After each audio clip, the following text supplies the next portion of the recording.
Hello friends, good morning. എന്തിൻ്റെ വിശേഷം? എല്ലാവർക്കും സുഖമല്ലേ? ഇന്ന് രാവിലെ തന്നെ ലഞ്ചും ബ്രേക്ക്ഫാസ്റ്റ് എല്ലാം ഒരുമിച്ചങ്ങ് പ്രിപ്പയർ ചെയ്യണം കേട്ടോ. പിന്നെ നെയ്ച്ചോറും ചിക്കൻ കറിയും ചപ്പാത്തിയാണ് ഉണ്ടാക്കിയത്. പിന്നെ മോന് സ്കൂളിലേക്ക് ലഞ്ചിന് വേണ്ടിയിട്ട് നെയ്ച്ചോറും ചിക്കൻ കറിയും സലാഡുമാണ് കൊടുക്കുന്നത്. പിന്നെ ഇളയാൾക്ക് സ്കൂളിൽ 12 മണി വരെ ഉള്ളായിരുന്നു. ഇന്ന് മോൻ്റെ സ്കൂളിൽ ക്രിസ്മസ് ഫ്രണ്ടിനുള്ള ഗിഫ്റ്റ് കൊടുപ്പായിരുന്നു. അങ്ങനെ മോന് കിട്ടിയ ക്രിസ്മസ് ഫ്രണ്ടിൻ്റെ ഗിഫ്റ്റാണ് കേട്ടോ ഇത്. ഒരു ടിഫിൻ ബോക്സ് ആയിരുന്നു കേട്ടോ. അങ്ങനെ അവന് ഹാപ്പിയൊക്കെ ആയി. കുറച്ച് നേരം മോൻ്റെ കൂടെ ചിലവഴിച്ചതിന് ശേഷം നമ്മുടെ ഗാർഡനിലോട്ടൊന്ന് ഇറങ്ങി.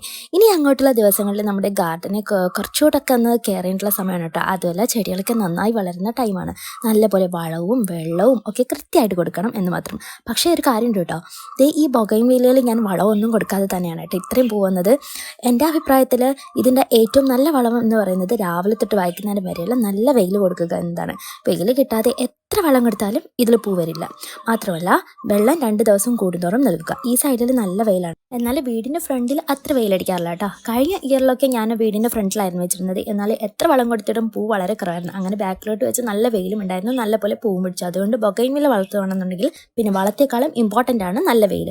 പിന്നെ ഞങ്ങൾ പോയി ഫുഡൊക്കെ കഴിച്ചു. അപ്പോൾ നെക്സ്റ്റ് വീഡിയോയിലോട്ട് കാണുന്നതിലേക്കും എല്ലാവർക്കും ബൈ ബൈ.